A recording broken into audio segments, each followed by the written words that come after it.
Hollywood setup आपका स्वागत करता है फिल्मी दुनिया की एक नई मूवी एक्सप्लेनेशन वीडियो में। इस कहानी की शुरुआत में यूक्रेन के एक परिवार को दिखाया जाता है जो कि कनाडा शिफ्ट हो गया है। उनकी फाइनेंशियल कंडीशन अच्छी नहीं होती, ना ही इनके पास कोई जॉब होती है। इन्हें शहर में बाहर रहना पड़ता है। इनका एक बेटा होता है जिसका नाम एलेक्स है।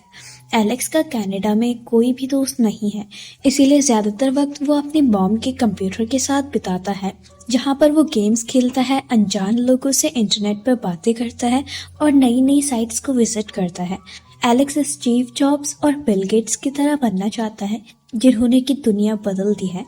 एलेक्स इंटरनेट पर देखता है, वहाँ पर ऐसी साइट्स भी होती है जहाँ पर सिर्फ क्लिक करने से ही पैसे मिलते हैं और वो उन साइट्स के जरिए अपनी जिंदगी में पहली बार $140 कमाता है। धीरे धीरे वक्त बीतता है और एलेक्स बड़ा हो जाता है। एक शाम जब एलेक्स घर आता है तो वो देखता है कि उसकी मॉम रो रही है। उसकी मॉम बताती है कि बैंक में से उनकी जॉब अब छूट चुकी है। उनके पास घर की किश्त देने के लिए भी एक पैसा नहीं होता। उन्हें अब घर से निकाल दिया जाएगा। अब एलेक्स अपने कमरे में जाता है और एक बॉक्स लेकर आता है जिसके अंदर बहुत सारे पैसे होते हैं जो उसने पिछले कई सालों से जमा किए होते हैं। वो सारे पैसे अपनी मॉम को दे देता है। उसकी मॉम कहती है कि क्या तुमने चोरी की है? एलेक्स कहता है कि नहीं, मैंने कोई भी गलत काम नहीं किया है। ये पैसे मैंने अपने कॉलेज की फीस के लिए जमा किए थे और आप चिंता मत करो, मैं कुछ ना कुछ अरेंज कर लूँगा। एलेक्स पैसे अपनी मॉम को दे देता है, लेकिन अब वो बहुत उदास हो जाता है क्योंकि पिछले कई सालों में उसने ये पैसे सेव किए थे। उसे नहीं पता कि वो अब पैसे कैसे अरेंज करेगा। वो अपने कंप्यूटर पर जाता है और वहाँ टाइप करता है dark web. Dark web dark net की वो दुनिया है जहाँ पर दुनिया के सारे गलत काम होते हैं। यहाँ पर कोई भी किसी को भी ट्रेस नहीं कर सकता। एलेक्स अपना अकाउंट यहाँ पर बनाता है, पर जब वो ग्रुप ज्वाइन करने के लिए परमिशन मांगता है तो उससे कहा जाता है कि पहले अपना कुछ काम दिखाओ। एलेक्स के स्कूल में एक बहुत ही एरोगेंट लड़का होता है। वो इसका क्रेडिट कार्ड हासिल कर लेता है और डार्क वेब के एक मेंबर के साथ शेयर कर लेता है, जिससे उसका रैंक स्टेटस थोड़ा सा ऊपर आ जाता है। उसे एक सोल्जर का रैंक मिलता है, यानी कि अब वो डार्क वेब पर कुछ चीजें एक्सेस कर सकता है। इसके बाद वो दूसरे हैकर से पूछता है कि मैं पैसे कमाना चाहता हूँ। वो हैकर एलेक्स को 2 लैपटॉप भेजता है और कहता है कि तुम इसे बेच देना, जो भी इसका प्रॉफिट होगा हम शेयर कर लेंगे। एलेक्स उन दोनों लैपटॉप को बेच देता है और ये पैसे दोनों बांट लेते हैं। इसके बाद वो हैकर एलेक्स को कई अलग अलग महंगी महंगी चीजें देता है जिन्हें एलेक्स बेच देता है। एलेक्स जिस शहर में रहता है वो बहुत छोटा शहर है। इतनी महंगी चीजों को खरीदने के लिए यहाँ पर लोग नहीं मिलते। इसीलिए एलेक्स अपनी मॉम डैड से कहता है कि वो अपनी पढ़ाई पूरी करने के लिए टोरंटो जा रहा है और वो टोरंटो शिफ्ट हो जाता है, जहाँ उसकी मुलाकात साई नाम के एक लड़के से होती है, जो एलेक्स को कहता है कि तुम जो भी बेचना चाहते हो मैं उसे 1 मिनट में बेच दूंगा, पर तुम्हें मुझे कमीशन देना होगा। एलेक्स भी उसकी बात मान जाता है। अब ये दोनों एक साथ काम करते हैं। जहाँ एलेक्स छोटे मोटे काम करके बोर हो चुका है, अब वो कुछ बड़ा करना चाहता है। इसीलिए उसका साथी कहता है कि हमें अगर करप्ट बैंकर की क्रेडिट कार्ड की डिटेल मिल जाए तो हम अमीर बन सकते हैं। अब जो एलेक्स का दोस्त होता है, उसके जितने भी दोस्त डिपार्टमेंट में काम करते हैं, वो उन सब लोगों से क्रेडिट कार्ड की डिटेल ले लेता है जो गलत तरीके से पैसे कमाते हैं, जिस वजह से साई और एलेक्स बहुत ही जल्द बहुत सारा पैसा कमा लेते हैं। एक दिन इन्हें पुलिस वाले पकड़ लेते हैं, पर ये उन्हें महंगी महंगी घड़ियां देकर खुद को बचा लेते हैं, जिस वजह से इन्हें छोड़ दिया जाता है। और अब एलेक्स बैंक से भी बदला लेना चाहता है, जिस बैंक में उसकी मॉम जॉब करती थी, जहाँ से उसकी मॉम को निकाल दिया गया था। वहाँ पर वो कस्टमर बनकर जाता है और जानबूझकर नीचे कुछ गिरा देता है और उन चीज़ों को उठाने के बहाने सीपीयू पर एक पेन ड्राइव लगा लेता है ताकि वो सीपीयू का सारा डेटा अपने पेन ड्राइव पर ट्रांसफ़र कर ले। लेकिन बैंक का मैनेजर उसे देख लेता है। वो एलेक्स को अपने कमरे में बुलाता है और उससे कहता है कि तुम्हें सब कुछ कन्फेस करना होगा। शुरू में एलेक्स कुछ भी नहीं बताता, पर जब वो कहता है कि मैं पुलिस को फ़ोन कर रहा हूँ तो एलेक्स उसे सब कुछ बताने के लिए तैयार हो जाता है। एलेक्स कहता है कि मैं बैंक में चोरी करने की कोशिश नहीं कर रहा था, ये सिर्फ एक प्रैंक था। मैंने एक सॉफ्टवेयर बनाया है जिससे कि मैं किसी भी सिस्टम में वायरस डाल सकता हूँ तुम्हारे बैंक का सॉफ्टवेयर पुराना है तो मैं इसे अपग्रेड कर सकता हूँ ताकि कोई भी कभी भी तुम्हारे सिस्टम को हैक ना कर सके, और ये मैं फ्री ऑफ कॉस्ट करूँगा। इससे तुम्हारे सीनियर्स भी तुमसे खुश हो जाएंगे। बैंक का मैनेजर उसकी बात मान लेता है और वो इन दोनों को बैंक से जाने देता है। और उसी रात को एलेक्स को डार्क वेब पर बहुत सारी नोटिफिकेशंस आना शुरू हो जाती है। दरअसल किसी ने ये बात डार्क वेब पर लीक कर दी थी कि एलेक्स ने बैंक के सर्वर को हैक करने की कोशिश की है, जिससे वो डार्क वेब की दुनिया में बहुत ज़्यादा फेमस हो जाता है। इन नोटिफिकेशंस में एक नोटिफिकेशन जेड का भी होता है। जेड डार्क वेब की दुनिया का सबसे बड़ा हैकर है। आए दिन उसकी खबरें न्यूज़ में आती रहती है। एलेक्स जब उसका नोटिफिकेशन देखता है तो वो बहुत खुश हो जाता है। अगली सुबह जब वो उठते हैं तो ये देखते हैं कि इन्हें एक और लड़की का मैसेज आया है, और ये भी डार्क वेब की दुनिया से ही होती है। इस लड़की का नाम कीरा होता है। एलेक्स कीरा से मिलने के लिए चाहता है और उसे अपने साथ काम करने के लिए पूछता है। कीरा मान जाती है और अब ये तीनों के तीनों एक साथ काम करते हैं। कीरा के पास एक ऐसी मशीन होती है जिससे कि वो नकली यानी कि डुप्लीकेट क्रेडिट कार्ड बना सकती है। वो कई सारे क्रेडिट कार्ड बना लेती है जिससे बहुत सारे पैसे कमा लेती है। और अब इनके पास पैसे बिटकॉइंस में होते हैं। ये ऐसी करेंसी होती है जिसके बारे में कोई भी रिकॉर्ड नहीं होता, यानी कि इनके पैसों के बारे में कोई भी पता नहीं लगा सकता। और इसी तरह से काम करते करते ये बहुत महंगी महंगी चीज़ें बेचना शुरू कर देते हैं। यहाँ पर जितने भी क्लाइंट्स होते हैं सब के सब कीरा के होते हैं। और जब ये कीरा से क्लाइंट्स के बारे में पूछते हैं तो कीरा बताती है कि उसके अंकल हैं, वही ये सब कुछ अरेंज करते हैं। ये अपने हैकिंग के काम में इतना आगे बढ़ चुके हैं कि उनके पास फरारी भी आ जाती है। साई को कीरा पर शक होता है। वो कहता है कि जब ये सब कुछ अपने अंकल के साथ मिलकर कर सकती है तो इसे हमारी ज़रूरत क्यों है। लेकिन एलेक्स उसकी बात पर ज़्यादा ध्यान नहीं देता। इसके बाद ये एक और बहुत बड़ी डील करते हैं जो कि कीरा कर रही होती है। साई उसके पास जाता है और क्लाइंट्स की डिटेल्स पूछता है। इन तीनों के बीच में आर्ग्यूमेंट्स होना शुरू हो जाती है।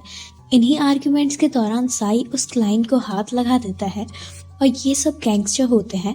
और बात इनके बीच में इतनी ख़राब हो जाती है कि वो गैंगस्टर कहते हैं कि आज के बाद तुमने यहाँ पर किसी को भी सामान बेचने की कोशिश की तो मैं तुम्हें ज़िंदा नहीं छोड़ूंगा।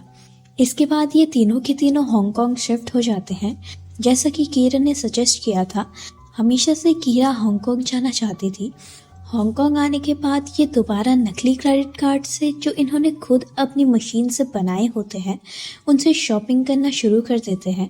कई बार इन्हें पकड़े जाने के डर से भागना भी पड़ता है। जब एक सुबह कीरा और एलेक्स होटल में बैठे होते हैं तभी वहाँ पर साई आता है। उसने यहाँ पर बहुत सारी शॉपिंग की होती है। उसके पास कैश भी होता है। दरअसल उसने एक खास क्रेडिट कार्ड को यूज़ किया था जो इन्हें उस वक्त मिला था जब ये टोरंटो में थे। इस कार्ड की कोई भी लिमिट नहीं होती, लेकिन इससे ये सिर्फ एक ही बार कैश निकाल सकते थे। दूसरी बार यूज़ करने पे इन्हें ट्रेस कर लिया जाएगा। और जब ये बात एलेक्स को पता चलती है तो वो साई पर बहुत गुस्सा होता है। इन दोनों के बीच में आर्ग्यूमेंट्स होना शुरू हो जाती है। एलेक्स उसे कहता है कि तुम टोरंटो वापस चले जाओ। साई टोरंटो वापस चला जाता है और जब यहाँ पर कीरा और एलेक्स रह जाते हैं, और अब यहाँ पर सिर्फ कीरा और एलेक्स रह जाते हैं। ये सभी एटीएम से अपने उन क्लोनिंग कार्ड से जो इनके पास बहुत सारे होते हैं उनसे $2.3 मिलियन चुरा लेते हैं और हर जगह डार्क वेब का विजिटिंग कार्ड छोड़ देते हैं। न्यूज़ में बताया जाता है कि हांगकांग में 2.3 मिलियन की चोरी हुई है। किसी को भी नहीं पता होता कि ये सब कैसे हुआ, लेकिन जेड नाम का एक हैकर जो कि डार्क वेब को पूरी तरह से कंट्रोल करता है, उसने इसकी जिम्मेदारी ली होती है। वहीं कीरा फैसला करती है कि वो इस काम को और ज़्यादा नहीं करेगी। वो आराम की ज़िंदगी जीना चाहती है। पर तभी इन्हें जेड का मैसेज आता है जो इन्हें एटीएम वाले काम के लिए शाबाशी देता है। एलेक्स कहता है कि मैं तुम्हें मिलना चाहता हूँ। जेड कहता है कि ये इम्पॉसिबल है। एलेक्स कहता है कि मेरे पास एक ऐसी डील है जिससे हम $1 बिलियन कमा सकते हैं। और अब जेड इनसे मिलने के लिए तैयार हो जाता है। ये लोग जेड से मिलने के लिए जाते हैं। जेड एक व्हील चेयर पर होता है जिसका चेहरा पूरी तरह से खराब होता है और यही डार्क वेब की दुनिया का सबसे बड़ा हैकर होता है। वो इन दोनों से कहता है कि मैं तुम्हारे साथ काम क्यों करूँगा। एलेक्स कहता है कि मेरे पास एक ऐसा प्लान है जिससे हम $1 बिलियन कमा सकते हैं। वो कहते हैं कि अगर तुमने कोई भी गलती की तो न सिर्फ तुमको बल्कि तुम्हारे परिवार को, तुम्हारे दोस्तों को, सबको मार दिया जाएगा। एलेक्स अपना प्लान बताकर यहाँ से कीरा के साथ निकल जाता है और जब ये यहाँ से निकलते हैं तभी साई का कॉल आता है और वो एलेक्स से माफ़ी मांगता है। वो कहता है कि मैं हांगकांग आ चुका हूँ, मैं होटल में तुम्हारा इंतज़ार कर रहा हूँ। तभी उसके कमरे की डोरबेल बजती है। उसे लगता है कि एलेक्स और कीरा आ गए हैं, पर जब वो दरवाज़ा खोलता है तो वहाँ पर एलेक्स नहीं बल्कि कोई और होता है। वो वही लोग होते हैं जिनका कार्ड पिछली बार साई ने यूज़ किया था। अब कुछ देर बाद एलेक्स और कीरा भी रूम पर पहुँच जाते हैं। वो देखते हैं कि उनके दोस्त को किसी ने मार दिया है। एलेक्स इस बात से बहुत दुखी होता है। वो पुलिस को कॉल करना चाहता है, पर कीरा उसे समझाती है कि हम ऐसा नहीं कर सकते, अगर तुमने ऐसा किया तो हम पकड़े जाएंगे। इसीलिए इन दोनों को होटल छोड़कर वहाँ से जाना पड़ता है। अगले दिन जेड का इन्हें कॉल आता है और वो कहता है कि मैं इस काम को पूरा करना चाहता हूँ और अब ये अपनी प्लानिंग का अंजाम देना शुरू करते हैं। यहाँ पर लोग पहले से ही कंप्यूटर पर बैठे होते हैं। वहीं जेड को दिखाया जाता है जो अपनी स्क्रीन पर शेयर मार्केट देख रहा होता है। वहीं न्यूयॉर्क में फेडरल रिजर्व बैंक के अध्यक्ष को दिखाया जाता है, जिसकी वजह से पूरी मार्केट आज स्टेबल है। उसे जेड के लोग गोली मार देते हैं और जैसे ही उसे गोली लगती है, एलेक्स, कीरा और उसकी पूरी टीम इस खबर को पूरी दुनिया के इंटरनेट पे फैला देती है। इसीलिए बड़े बड़े देश के बड़े बड़े उद्योगपति अपने शेयर्स कम दामों में बेचना शुरू कर देते हैं और इस वजह से मार्केट क्रैश हो जाती है और ये सारे के सारे शेयर्स जेड खरीद लेता है। यानी कि उन्होंने कम दामों में महंगे शेयर्स को खरीद लिया है, जिस वजह से जेड को $1 बिलियन का फ़ायदा होता है। वो एलेक्स का शेयर उसके अकाउंट में ट्रांसफ़र कर देता है। इसके बाद एलेक्स, कीरा और उसके सभी साथी उस जगह से निकल जाते हैं। वहीं दूसरी तरफ फेडरल रिजर्व का अध्यक्ष अपने दोस्तों के साथ शिकार कर रहा होता है। तभी उसे फ़ोन पर बताया जाता है कि तुम्हारी मौत की न्यूज़ पूरी दुनिया में फैल चुकी है। उसे कुछ भी समझ में नहीं आता और तभी हमें उस आदमी को दिखाया जाता है जिसे गोली मारी गई थी। उसे चेयरमैन ऑफ फेडरल रिजर्व का बहरूपिया बनाया गया था। दरअसल ये पूरा का पूरा एलेक्स का प्लान था कि उसकी मौत से पूरी की पूरी मार्केट क्रैश हो जाएगी। अब एलेक्स और कीरा जब अपनी गाड़ी में बैठते हैं तभी वहाँ पर 2 आदमी आते हैं जो इन दोनों को बेहोश कर देते हैं और जब एलेक्स की आंखें खुलती है तो उसका मुंह पूरी तरह से ढका हुआ होता है। वो कीरा के बारे में पूछता है लेकिन उसे कोई भी जवाब नहीं मिलता। वहाँ पर जो आदमी बैठा होता है उसे कॉल आता है, उसे कहा जाता है कि इसे छोड़ दो। वह एलेक्स को बेहोशी का इंजेक्शन लगाकर वहाँ से निकल जाता है। एलेक्स को जब होश आता है तो वो देखता है कि उसके पास सब कुछ गायब है। वो किसी तरह से शहर वापस आ जाता है। वो कीरा को कॉल भी करता है लेकिन उसका नंबर ऑफ आता है।